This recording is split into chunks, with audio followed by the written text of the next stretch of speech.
ஆண்டவராக இயேசு கிறிஸ்துவின் நாமத்தின் அன்பின் வாழ்த்துக்கள்.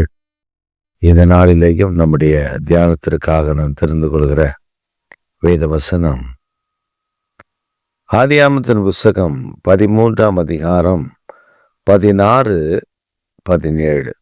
உன் சந்ததியை பூமியின் தூளை போல பெருக பண்ணுவேன். ஒருவன் பூமியின் தூளை எண்ண கூடுமானால் உன் சந்ததியும் எண்ணப்படும். 17. நீ எழுந்த தேசத்தின் நீளமும் அகலமும் அம்மட்டும் நடந்து திரி, உனக்கு அதை தருவேன் என்றார். ஆண்டவர் சொல்லுகிறார், உன் சந்ததி பூமியின் தூளை போல அவ்வளவு அதிகமாய் நான் பெருக பண்ணுவேன்.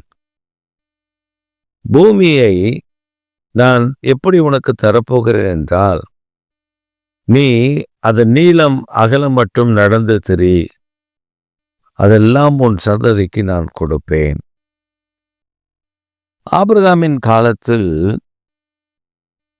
மெசொப்பொத்தேமியா என்கிற அந்த தேசத்திலிருந்து ஆபிரகாம் புறப்பட்டு கர்த்தர் தனக்கு காண்பிக்கிற கானான் தேசத்துக்கு வருகிறார்.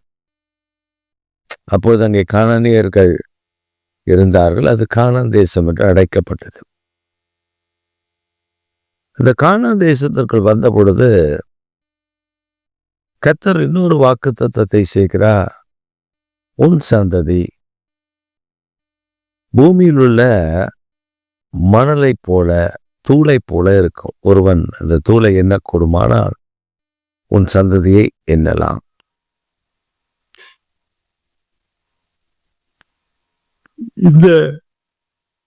இந்த கடைசி நாட்களில் அது எவ்வளவு உண்மை என்று பார்த்தால், ஆபிரகாமுடைய சந்ததியை என்ன ஒரு மனிதனால் கூடுமா என்றால் கூடாது.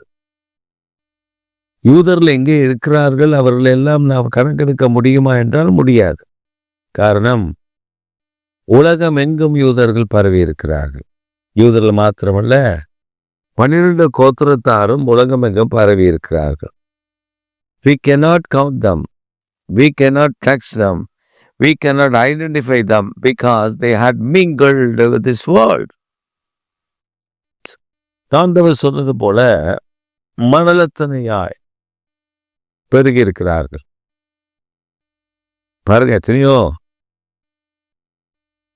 ஆண்டுகளாக ஆராய்ச்சி நடந்து அந்த ஆராய்ச்சியில் நம்முடைய கிழக்கு இந்தியாவினுடைய நார்த் ஈஸ்ட் என்று அழைக்கப்படுகிற அந்த பகுதியில் மணிப்பூரில் இசாக்கார் என்கிற கோத்திரத்தை அங்கே இருக்கிறதை கண்டுபிடித்திருக்கிறார்கள். ஆந்திராவில் ஒரு கொஞ்சம் பேர் யூதர்கள் வசிக்கிறதை கண்டுபிடித்திருக்கார், மும்பையில் கண்டுபிடித்திருக்கிறார்கள். இப்படி இந்தியா முழுவதிலையும் யூதர்கள் என்று அழைக்கப்படுகிற 12 கோத்திரத்தை சார்ந்தவர்கள் ஆங்காங்கே இருக்கிறார்கள். இப்ப ஆண்டவர் அதைத்தான் சொல்றார், என்ன கொடுமானால் ஆபிரகாம் நடந்து திரிந்த அந்த மெசொப்பொத்தேமியா அந்த பகுதி, கானான் தேசத்தினுடைய பகுதிகள், இதையெல்லாம் கர்த்தர் ஆபிரகாமின் சந்ததிக்கு ஆபிரகாமுக்கு தருவேன் என்ற வாக்குத்தத்தம் பண்ணினதை கர்த்தர் வாக்குத்தத்தத்தின்படியே கொடுத்தார். அது நம்ம மக்கள் அதை காத்துக்கொள்ளவில்லை. ஆனால் கர்த்தர் ஒரு வாக்குத்தத்தம் பண்ணினால் அந்த வாக்குத்தத்தத்தை அவர் நிறைவேற்ற உண்மை உள்ளவர் என்பதை நாம் மறந்துவிடக்கூடாது. மனிதர்கள் மறந்து போகலாம், மனிதர்களுக்கு அந்த வாக்குத்தத்தத்தினுடைய தன்மை தெரியாமல் இருக்கலாம். ஆனால் சொல்லுகிறது தேவாதி தேவன், வானத்தையும் பூமியை உண்டாக்கின கர்த்தர். அப்போ அவருடைய சொல்ல மாற்றம் இருக்குமா? இருக்காது. அவருடைய காரியத்தில் மாறுதல் இருக்குமா? இருக்காது. ஒருவேளை நாம் பாவம் செய்வோமே ஆனால் அந்த காரியத்தில் தாமதம் ஏற்படலாம், மாற்றம் வராது, தாமதிக்கலாம். அப்ப நம்முடைய வாழ்வில் நம்மை ஆபிரகாமின் சந்ததி என்று சொல்லுகிற கர்த்தர், ரட்சிக்கப்பட்ட கர்த்தருடைய பிள்ளைகள், ஆவிக்குரிய இஸ்ரவேலர்கள் என்று அழைக்கிற கர்த்தர், இந்த ஆபிரகாமின் ஆசீர்வாதங்கள், இந்த ஆபிரகாமின் சுதந்திரங்கள், இந்த ஆபிரகாமுக்கு தந்திருக்கிற பலவிதமான மேன்மையான காரியங்களை நமக்கும் வாக்களித்திருக்கிறார். இந்த ஆபிரகாமை போல நாமும் நம்முடைய தேசத்தில், நம்முடைய பட்டணத்தில் நாம் நடந்து திரிகிற, நாம் நடந்து செல்கிற அந்த பகுதிகள் எல்லாம் தேவனுக்கு சொந்தமாகும்படி, அப்படி என்றால் எல்லாவற்றையும் பட்டா போட்டு கொடுப்பதற்கு சொல்லவில்லை, மாறாக அந்த பகுதியில் இருக்கிற ஜனங்கள் ஆண்டவருக்கு சொந்தமாவார்கள் என்பதுதான் இதனுடைய சாராம்சம். அது மட்டுமல்ல,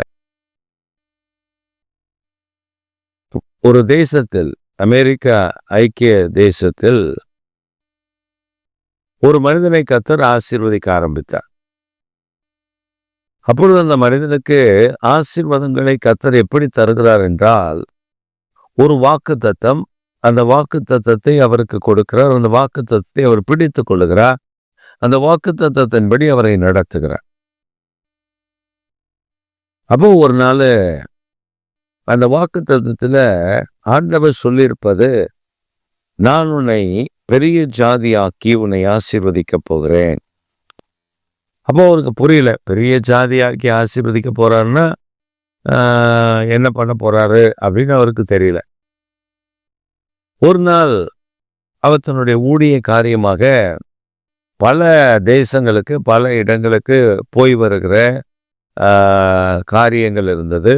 அப்படி அவர் சென்று வருகிற காரியத்தில் ஒரு சமயம் ஒரு விசுவாச குடும்பம், விசுவாச பிள்ளைகள் வந்து அவரிடத்துல, பாஸ்டர், நீங்கள் அடிக்கடி பல தேசங்களுக்கு போகிறீங்க, உங்கள் டீமோட போகிறீங்க, நீங்கள் பல இடங்களுக்கு போகிறத நாங்கள் கவனிக்கிறோம், பார்க்குறோம். உங்களுக்கு ஒரு ஃப்ளைட் இருந்தால் நல்லது. அப்போது உங்களுக்கு ஒரு ஃப்ளைட் இருந்துச்சுன்னா நீங்கள் துரிதமாய் பல தேசங்களுக்கு, பல இடங்களுக்கு போவதற்கு அது பிரயோஜனமுள்ளதாக இருக்குமே அப்படி என்று அவரிடத்துல சொல்லி, அவரிடத்துல ஒரு போயிங் ஜெட் விமானம், போயிங் கம்பெனியில் உள்ள ஒரு ஜெட் விமானத்தை, சில 100 கோடிகள் கொண்ட அந்த விமானத்தை அவருக்கு கொடுக்க அந்த குடும்பத்தார் முன் வருகிறார்கள். கர்த்தர் எங்களோடு கூட பேசுகிறார், நாங்கள் இந்த விமானத்தை உங்கள் ஊழியத்திற்கு தருகிறோம், நீங்கள் போகிற அந்த காரியங்களை பார்க்கிறோம், அதனால் இந்த விமானத்தை நீங்கள் பயன்படுத்தி நீங்கள் பல இடங்களுக்கு போகலாம். ஆனால் ஒரு கண்டிஷன் என்னவென்று அவர் கேட்டபொழுது அவர்கள் சொன்னார்கள், நாங்கள் கொடுப்பதற்கு ஆயத்தமாக இருக்கிறோம் உங்களுக்கு, ஆனால் அந்த ஃப்ளைட்டை எங்கே நிறுத்துவீர்கள்? இதான் ஹைலைட்டே. நான் உன்னை பெரிய ஜாதியாக்கி உன்னை ஆசீர்வதித்து உன் பெயரை பெருமைப்படுத்துவேன், நீ ஆசீர்வாதமாய் இருப்பாய் என்று வாக்குத்தத்தம் பண்ணின கர்த்தர் இந்த வாக்குத்தத்தத்தை அவர் பிடித்து கொண்டு, அப்போ அதில் ஃப்ளைட்டெல்லாம் வாங்கி தருவேன்ல கர்த்தர் சொல்லலை, உன்னை பெரிய ஜாதி ஆக்குவேன், உயர்த்துவேன். அப்போ அவர் உயர்த்தும் பொழுது இவர் சொல்லுகிறார், அந்த ஃப்ளைட் நிறுத்துறதுக்கு இடம் இல்லைன்னா நீங்கள் எங்கே நிறுத்துவீங்க? ஏரோட்ரமில் நிறுத்தணும்னா அதுக்கு நிறைய வாடகை கேட்பானே, அது உங்களுக்கு ஏற்கனவே ஊழியத்தில் பாடன் வந்துடுமே அப்படின்னு அவர்கள் சொன்ன பொழுது இந்த ஊழியக்காரர், சரி பிரதர், எனக்கு ஒரு இடம் தெரியும், அந்த இடம் உங்கள் ஃப்ளைட்டு நிறுத்த போதுமானு பாருங்களேன். அப்போ உடனே அவருக்கு உற்சாகம் ஆயிடுச்சு, வாங்க நம்ம போய் பார்ப்போம் அப்படின்னு சொன்ன உடனே இவர்கள் போய் ஒரு பெரிய ஏர்போர்ட், ஒரு பிரைவேட் ஏர்போர்ட், அது ஒரு தனியாருக்கு சொந்தமான ஏர்போர்ட், அது லாக் ஆகி இருக்கிறது. அந்த ஏர்போர்ட்டு ஃபங்க்ஷன் இல்லாமல் இருக்கிறது. அந்த ஏர்போர்ட்டில் இவர் காண்பிக்கிறார், இந்த ஏர்போர்ட் தான், இதில் நிறுத்தலாமா அப்படின்னா, தாராளமா இது நல்லா இருக்குமே அப்படின்னு அந்த ஊழியக்காரர் இறங்கி போய் அந்த கேட்டுடைய பூட்டை திறந்து, இந்த கேட்டை திறந்து, அப்போ அந்த காரை உள்ளே எடுத்துகிட்டு வர சொல்லி அவர் அந்த ஏர்போர்ட் முழுவதையும் சுற்றி காட்டுகிறார். இந்த மனிதனுக்கு ஒரு பெரிய ஆச்சரியம் என்னவென்றால், இந்த ஊழியக்காரருக்கு இப்படி சுத்தி காட்டுகிறாரு. இது யாருடைய இடம்? இவர் பாட்டுல போறாரு, சாவி எடுத்தாரு, திறந்தாரு, இவர் பாட்டுன்னு போறாரு. என்னதான் நடக்குது அப்படின்னு அவர் ஜீர்ணிக்க முடியறதற்குள்ள அந்த இடத்தெல்லாம் பார்த்து தாராளமா எங்க போயிங் ஜெட்டு இதுல தாராளமா நிறுத்தினா 10 ஃப்ளைட் கூட அதுல நிறுத்திக்கலாம் அப்படின்னு சொல்லி அவர் பேசி கொண்டிருந்த பொழுது, அப்பொழுதுதான் இந்த ஊழியக்காரர் சொல்லியிருக்கிறார், நீங்கள் ஃப்ளைட் கொடுக்க தான் தாமதம். அவருக்கு ஒன்றும் புரியவில்லை. ஆண்டவரது ஏற்கனவே 2 ஆண்டுகளுக்கு முன்பே இந்த ஏர்போர்ட்டை எனக்கு கொடுத்து விட்டார்.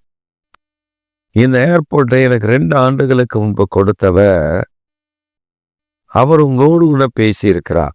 நீங்கள் கொடுக்க வேண்டிய விமானத்தை கொடுக்கத்தான் இவ்வளவு காலம் தாமதம் என்றால், அப்பொழுதுதான் அவருக்கு புரிந்தது தான் தாமதித்திருக்கிறது தன்னுடைய தாமதத்தினால் ஏற்பட்டதான காரியம். இப்ப தேவன் ஒரு வாக்குத்தத்தம் சொன்னால், வாக்குத்தத்தம் செய்தால் அதை நம்முடைய வாழ்க்கையில நிறைவேற்ற அவர் உண்மை உள்ளவர் என்பதை மறந்துவிடக்கூடாது. அவர் சொன்ன உன் சந்ததி என்ன கூடுமானால், மணலை என்ன கூடுமானால், தூசி என்ன கூடுமானால் உன் சந்ததி என்ன கூடும். நீ தேசத்தின் நீளம் அகலம் மட்டும் நடந்து திரி, அவைகள் எல்லாம் உனக்கு கொடுப்பேன். ஆபிரகாமுக்கு தந்த வாக்குத்தத்தத்தை ஆபிரகாமுக்கு மாத்திரமல்ல, ஆபிரகாமின் சந்ததியின் சந்ததிக்கெல்லாம் அதெல்லாம் கொடுத்த ஆண்டவர் ஆசீர்வதித்து அழகு பார்த்தார். இந்த காலை வேளையில் 2025 கடைசி நாளில் வந்திருக்கிறோம். இன்றைக்கு ஒரு காரியத்தை அறிந்து கொள்ளுவோம். 2025 ஆண்டவர் எனக்கு நிறைய வாக்குத்தத்தங்களை தந்திருக்கிறார், அது நிறைவேறவில்லையே என்று ஏக்கத்தோடு ஒரு புதிய ஆண்டுக்குள் போக வேண்டாம். மாறாக இந்த வாக்குத்தத்தங்கள் எனக்கு ஆம் என்றும் ஆம் என்று நிறைவேற்றிய ஆண்டவர் வல்லமையுடையவர் என்று விசுவாசத்தோடு 2026 பிரவேசித்து பாருங்கள். கர்த்தர் இந்த புதிய ஆண்டில் உங்களை மகிமையாய் வெற்றி சிறக்க பண்ணுகிறதை காண்பீர்கள். இந்த புதிய ஆண்டு ஒரு பெரிய ஆசீர்வாதமான ஆண்டாக இருக்கும் என்று கர்த்தர் பேசிக்கொண்டிருக்கிறார். வருகிற நாட்களில் அதை குறித்து உங்களோடு கூட நான் பகிர்ந்து கொள்ளுவேன். கர்த்தர் பெரிய வாக்குத்தத்தங்களை செய்திருக்கிறவர். அந்த வாக்குத்தத்தங்களை நாம் பிடித்து நடக்கும் பொழுது மகிமையான காரியங்களை அவர் விளங்கப்படுகிறதை நாம் காண முடியும். ஆமேன், ஆமேன்.